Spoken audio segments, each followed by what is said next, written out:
Hi, What the Healthcare listeners. I'm the host this week, Simon Qasir.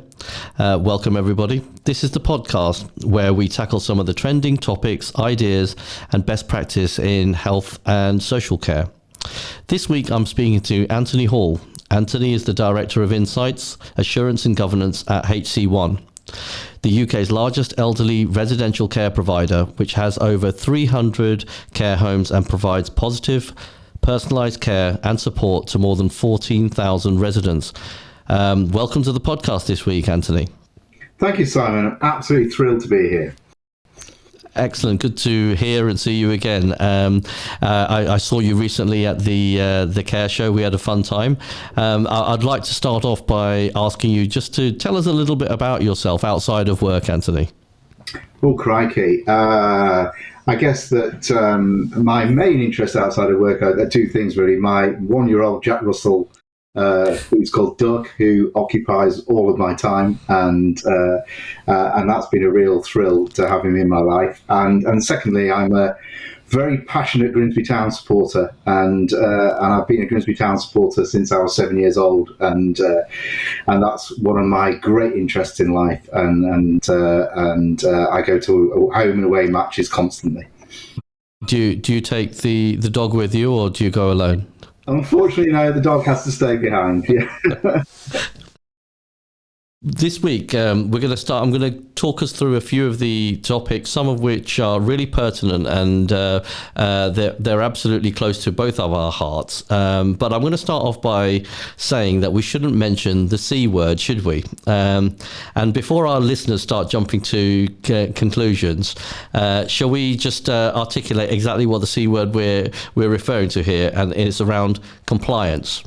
So I would like for you to emphasize and express what's your view around quality, and what's the main driving force in making a real difference. And because you're so passionate about not having to use the C word, I thought it'd be interesting for our listeners to really get to know exactly what that means to you. So could you perhaps start off by explaining what that means, the C word? Yeah, and I guess I've now got this reputation inside HC1 that you don't mention the compliance word in front of me, because I think that organisations can be absolutely fixated with compliance, and you see performance reports, you see audits, you see all these kind of things that are all talking about compliance. Now, I'm an ex-regulator. I was at CQC for over 10 years, and so I understand the importance of compliance. And compliance for me is just what has to happen. It should be the norm. It should be what happens 24 hours a day, 7 days a week. It's what we used to call in CQC the fundamental standards. And I think by focusing on a fundamental standard, which should just be as business as usual, then you are missing the point of how we improve quality. And quality is a very different word to compliance. Sure. And I have this personal belief that if you focus on quality and outcomes for residents, automatically you then achieve compliance. But I do honestly believe that if you just focus on compliance, you don't necessarily meet quality outcomes. And let's be honest, that's why CQC brought in ratings in the first place. And they moved away from the old model, which was to talk about compliance and non-compliance, to a quality measure, which is the ratings. Right. And for that very reason, because people were focusing on audits and fridge temperatures and doing all the health and safety checks, which have got to be done, but they should got to be done anyway. So quality and focusing on outcome for residents is absolutely key. And that's what everything I try and do in HC1 and the work that we do with our operational teams is focusing on the Q word, not the C word. And I expecting the C word to just be automatically there. Yeah, I think when you are just concentrating on compliance as your end goal, you can you can almost create a behavior of people ticking a box as being the end goal. And what you're really referring to here is that shouldn't never be the end goal. That should be a prerequisite. And the prerequisite should be a given, and that should be, as you say, BAU, business as usual. What we want to try and ascertain as quickly as possible is how do we drive up quality. And in the role that you now have, with insights and governance, what insight and overview are and I appreciate from conversations that we've had in the past, these are really pushing you at HC1 to provide a much better understanding of what does that quality look like. And we'd be interested to know, what do you see as insights, and how does this have a direct impact on your staff and the people that you look after, your residents? Yeah, because I think, it's easy to think that the word insights has become a little bit of a buzzword, and so it's easy to think that we're just sort of using that word but actually what we're trying to do is create something quite different in our organisation. What we actually want to create is a completely holistic view of every home, and therefore understand the context about why things happen and put them into context. And insights for us is knowing about the workforce, it's knowing about the demographics, it's knowing about what happens to every single resident, and when there are incidents, what that means and what it is, and then fundamentally, what is the learning? And that links to the previous conversation about quality. Fundamental to all of this is getting learning from everything that happens. You can only do that if you understand the context. So, for example, if people are falling in a home, and people do fall in homes, what we actually not need to focus on about is somebody falls, then we do a risk assessment and we put mitigations or crash mats or sensors, etc. What we actually need to do is really understand why they are falling, so that we can stop them falling again, because that's all that matters. So therefore, if somebody's falling, we need to know whether that's because they have an infection, that's because they're not having enough to drink, that's because they're not having enough to eat, there's been something different with their medication, or they haven't received medication when they should have done. Is there something different in their life? Have they got the right footwear? All that sort of stuff provides us with the context as to why that person's falling, so then we can do a piece of learning to stop them falling again. And that's what I mean by insights. And it's not just by a crude set of, or highly sophisticated set of data analytics that insights generally can mean. It's about bringing all of that information together. Now, on the scale that we're trying to do that, that's really pushing the boundaries, because with multiple thousands of residents across multiple sites, that's really difficult to do. But that's the absolute aim, so that we can understand, even if it's people like me in the support offices or people in the homes themselves, we can really understand what is happening to each individual registrant and the context of why that is. Yeah, I think the Jack Russell in the background's agreeing there, Anthony. Oh, I do apologise. Yes, I think the postman's just arrived. That's okay.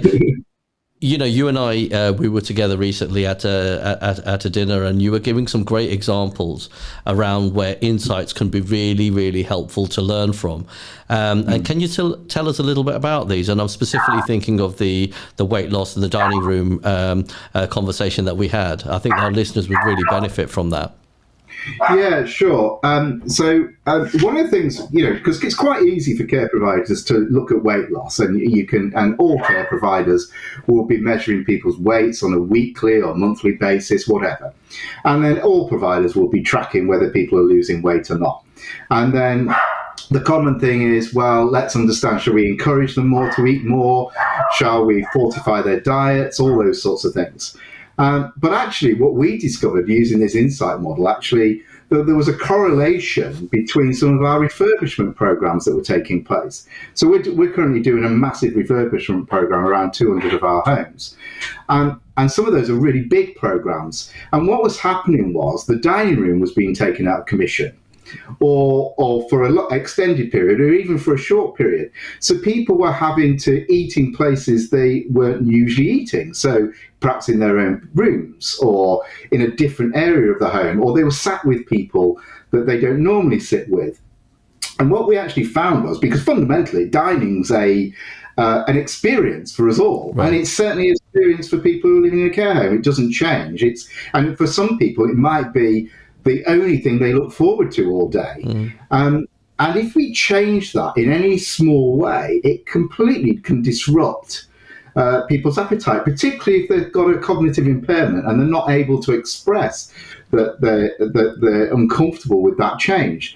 So actually, we found this direct correlation. And so what we now do is, when we're preparing those refurb programs, is to ask our home managers to work with the contractors and the property team to really understand how we're going to be better preparing our residents for that change, and talk to them, encourage them, support them, ask them where they want to eat, who they want to be with, so we can manage that change. And actually, by doing that, we've stabilised some of that weight loss. And that just shows you how you can use information in a different way to improve a resident outcome. So powerful, and when you boil it down, quite simplistic. But you need the data in the first place, right, in order to make those assertions. So I'm just picking up on something that you said there when you mentioned about speaking with the residents and the people that you support. Do you often gain feedback from residents, and how does that manifest in the quality of care that you deliver? I'd be really interested in knowing that. Does the feedback from the residents, the families, how do you gain that? How do you gain that understanding? How does that dialogue work at HC1? Yeah, so I mean, traditionally, as you know, most people listening to this podcast will know that traditionally care providers and social care providers have done an annual survey, for example, of patients, residents, relatives, etc. And largely, some of that, I think, was to tick a box with the regulator to say that you've sought some feedback, and then you traditionally perhaps do an action plan around that, which might take a couple of months to put together, and then you'd issue sort of a "we said, you said, we did" kind of statement afterwards. We feel that doesn't really serve our purpose well. We want to understand our resident and relative feedback and our colleague feedback, actually, in a really agile way. So we've just actually completed a huge survey, which we've done in lots of multiple formats, paper, online, text, all kinds of things, that is now going to be iterative all the time. So that will be, for example, we have something called Person of the Day. Other organisations might call it Resident of the Day, where that person, everything happens around that person on that day each month. And we'll be seeking feedback from them and their families on that day. We'll be seeking feedback on their anniversary of moving into the home. We'll be seeking feedback immediately if their care plan has changed or their needs have changed. So we're doing it continually all the time. We've created this really impressive set of dashboards and the purpose of that is so that it informs the things that we want to do. So when we're looking at investment priorities, training priorities, quality improvement initiatives, etc., we can actually validate the need to do those and the priority to do those based on what our residents and relatives are telling us. But more importantly, we can actually validate the improvement, because this is an iterative process. So if, for example, in one of our homes, our resident and relative feedback are saying there's something wrong with our dining experience. The meals might not be hot enough, they might not be adequate size, they might not be good enough. And that determines a priority for us to go and address that issue by sending in our catering and hospitality teams and do extra training or retrain the chefs, whatever that is. That informs our priority. But then in 2-3 months later, we can validate that improvement, because you expect to see improved feedback from those residents and relatives. So we're actually using it to drive our business initiatives and our priorities. Yeah, amazing. So with that, when it comes to the quality of care that you deliver, most most care operators, and HC1 I'm sure included, is absolutely reliant on the staff that it employs and retains to deliver that really high quality of care. When it comes to staff and recruitment, which is probably one of the, if not the biggest challenge right now in the sector, in some parts of the country there are 40% vacancies. How does HC1 ensure that you retain the care workers, the staff, your colleagues as you call them? And have you got any tips for people struggling to recruit the right people in the right roles? Yeah, I mean, you're right to recognise the challenge, Simon, and I think everybody listening to this will appreciate that challenge. And certainly there are pockets we've got locations across all three of the home countries, and there are pockets of those it's real struggle to recruit. And even if you put great emphasis on recruitment through targeted recruitment campaigns, which we've done, but then the key is the actual retention. So actually what we're finding at the moment, the emphasis we place on recruitment is paying rich dividends. We've got higher number of applicants than we've ever had, even pre-COVID. But actually retention is still the issue. So the easiest and the most sort of straightforward answer is to improve pay. And indeed, over the last year, we've put £18 million extra into our pay budget for care staff. And we've put them into new job bands that allows them to have progression points and can develop a career structure. But it's not just pay. That's important. And we're not the sector leading payers, but we're in a very competitive place. It's more about also giving people the right environment to work in. So nobody wants to come to work and do a bad job. I fundamentally believe that. I think everybody turns up each day wanting to do the very best they can, particularly in our sector.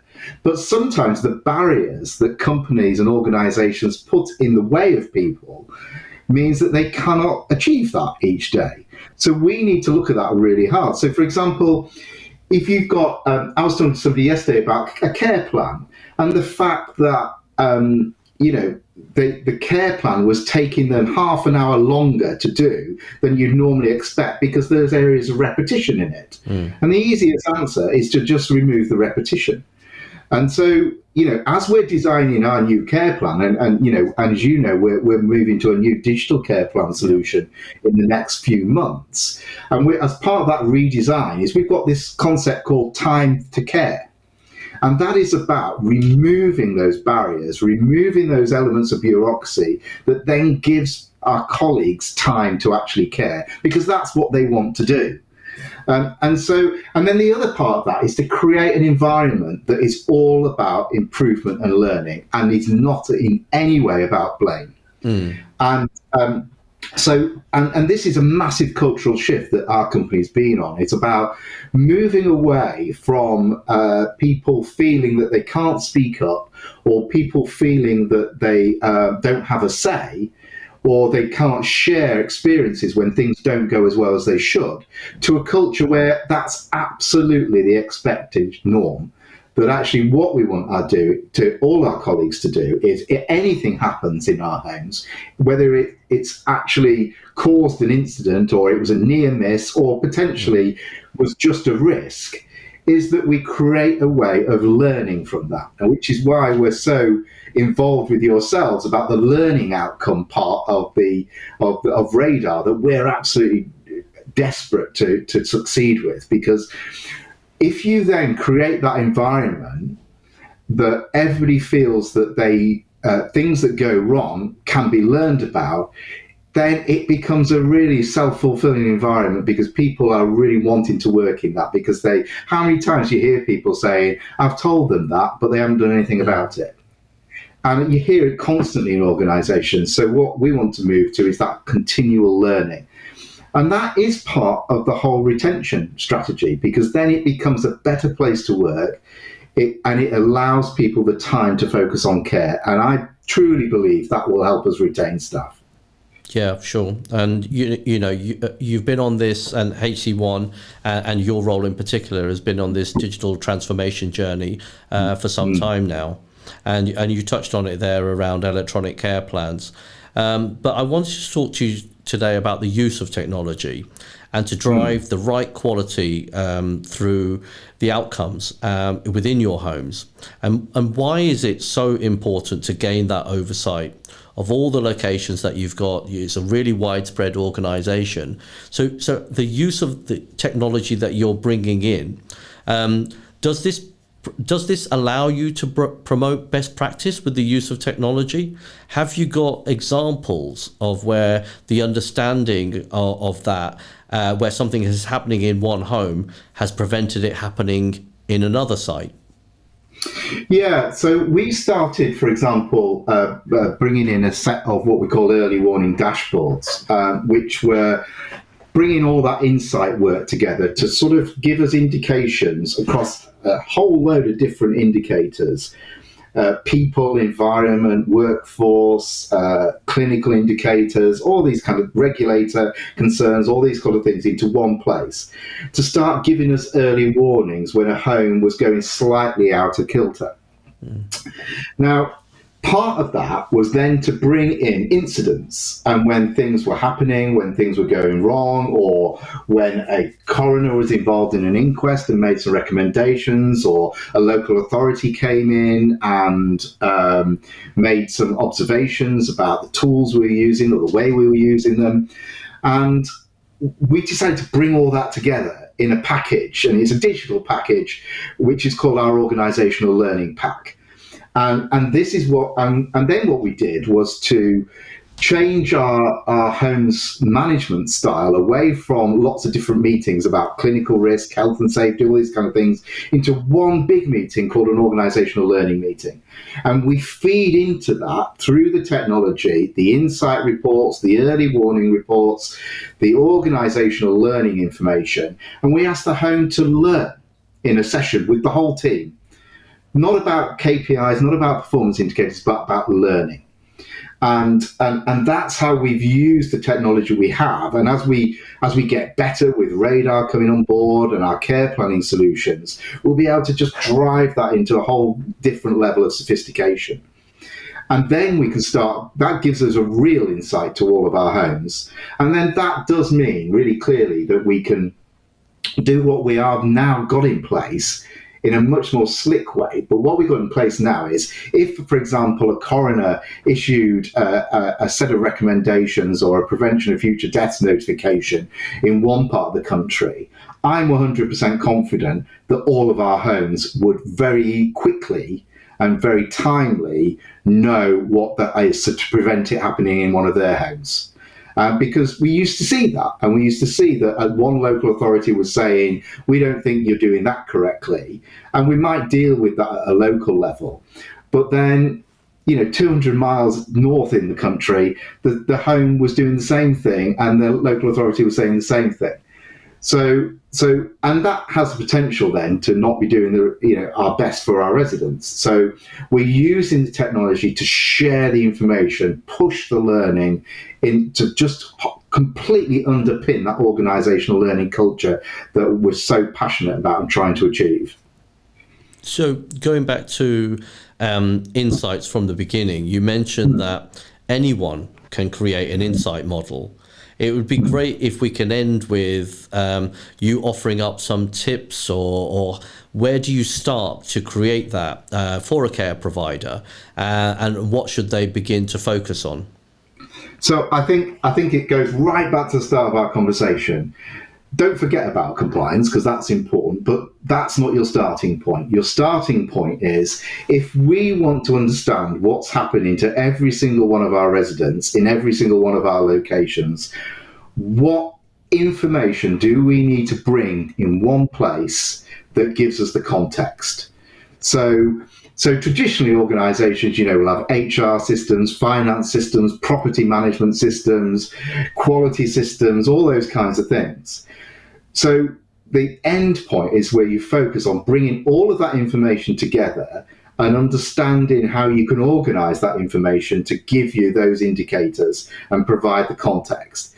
So that example we used about the weight loss and the property, if we hadn't had the foresight to bring that refurb information into that insights model, we would have missed that.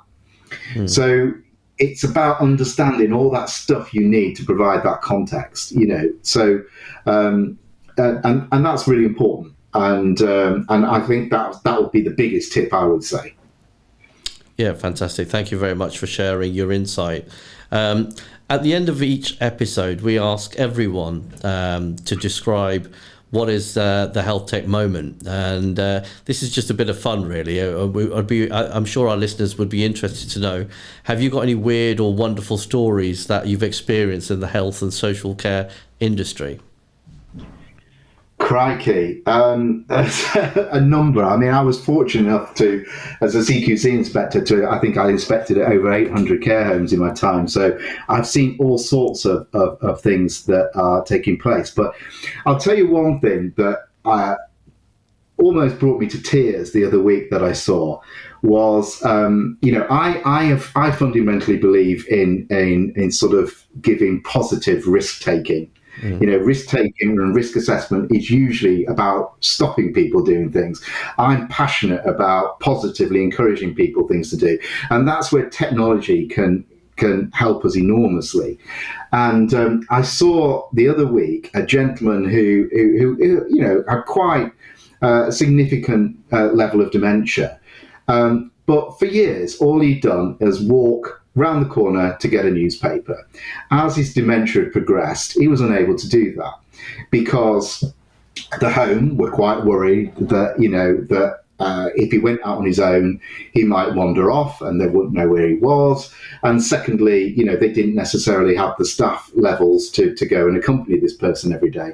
So what they did was find online a pair of shoes that had a GPS tracker in them. Uh-huh.